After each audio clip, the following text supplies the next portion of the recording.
Hello बच्चों, कैसे हैं आप सभी। उम्मीद करती हूँ आप सभी बहुत अच्छे से होंगे। कक्षा की शुरुआत करते हैं। आज का अध्याय है हमारा एक अनोखी रेल यात्रा, यात्रा वृतांत।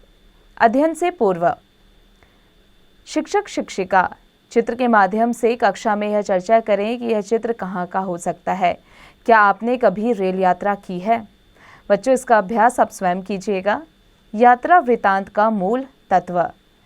इस यात्रा वृतांत के माध्यम से लेखक द्वारा भारतीयों पर अंग्रेजों द्वारा किए जाने वाले दुर्व्यवहारों के एक छोटे से अंश को उजागर किया गया है, जो भारतीयों के दास्तां को दर्शाता है। शाम का समय था। मैं प्लेटफॉर्म पर खड़ा अपने मित्र यानी दोस्त की प्रतीक्षा कर रहा था। प्रतीक्षा यानी इंतजार। रेलगाड़ी के इंजन की भक-भक से प्लेटफॉर्म पर कुछ भी साफ सुनाई नहीं दे रहा था। अचानक रेलगाड़ी की लंबी सीटी की आवाज ने मेरे हृदय की धड़कन को बढ़ा दिया।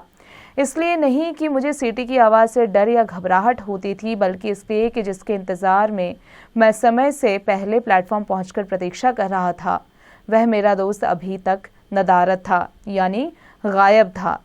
मैं मन ही मन सोच रहा था कि वह आएगा भी या नहीं। इधर स्टेशन मास्टर ने रेलगाड़ी को प्रस्थान करने हेतु हरी झंडी दिखा दी। प्रस्थान यानी कि चलने को कहना।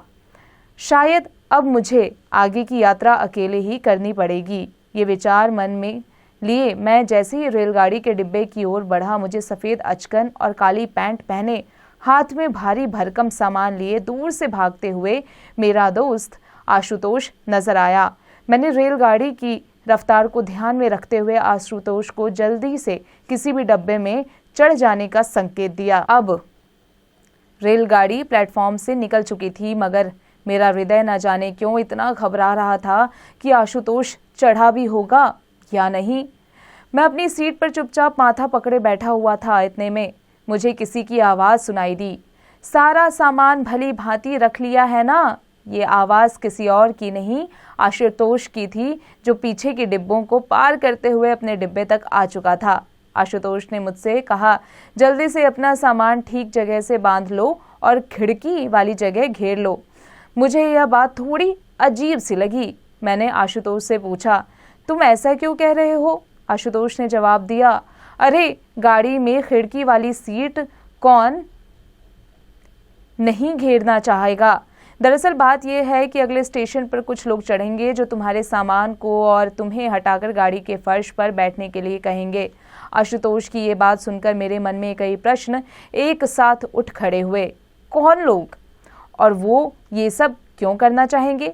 आशुतोष ने जवाब दिया, मित्र, ये तुम्हारी पहली यात्रा है, मगर मैं इस तरह की यात्राओं को पहले भी कर चुका हूँ। ये लोग और कोई नहीं बल्कि अंग्रेज हैं, जिन्हें ये लगता है कि हम लोग उनकी प्रजा हैं और वह है राजा। वे हम पर हुक्म चला सकते हैं और हम उनकी दया और क्षमा के योग्य तब तक नहीं बनते जब तक हमारा हृदय दुखाकर वे लोग किसी संतोष को प्राप्त ना कर लें। क्षमा यानी माफी। आशुतोष की बात सुनकर मेरे मन में एक अनजान सा डर जन्म ले चुका था कि पता नहीं वे अंग्रेज लोग हमारे साथ क्या व्यवहार करने वाले होंगे। देखते ही देखते अगला स्टेशन करीब आ रहा था। ख्यालों की उधेड़ बुन होती रही और स्टेशन आ गया। अंग्रेज अफसरों की भीड़ रेलगाड़ी के डिब्बे में चढ़ गई। अचानक एक अंग्रेज अफसर हमारी ओर बढ़ा और सामने वाली सीट पर जैसे ही बैठना चाहा कि दूसरी साथी अफसर ने उसे आवाज लगाई और वे सभी ट्रेन से उतरकर प्लेटफॉर्म पर जा खड़े हुए। आशुतोष मेरे चेहरे के हाव भाव को भांप चुका था, यानी आशुतोष को पता चल चुका था। वे लोग उतर गए हैं, अब तुम घबराओ नहीं। यह बात सुनकर कुछ देर के लिए मेरा हृदय संभल तो गया, परंतु पूरी यात्रा मेरे अधीर मन ने अनेकों सवाल के साथ साथ एक ऐसे कुंठा को भी जन्म दिया जो अंग्रेजों के प्रति हमारी दास्तां थी। दास्तां यानी गुलामी। मैंने आशुतोष से कहा, हम कब तक इनके गुलाम बने रहेंगे? आखिर ऐसा कब तक चलने वाला है कि हम अपने ही देश में पराधीन और ये लोग हमारे ही देश में स्वाधीन बनकर जिएंगे? आशुतोष के पास भी मेरे सवालों का शायद कोई उत्तर नहीं था। हम दोनों पूरी यात्रा के पश्चात अपने गंतव्य स्थान तक तो पहुंच गए, लेकिन अपने उत्तर तक नहीं। बच्चों, अब आ जाते हैं इसके उच्चारण करें पर।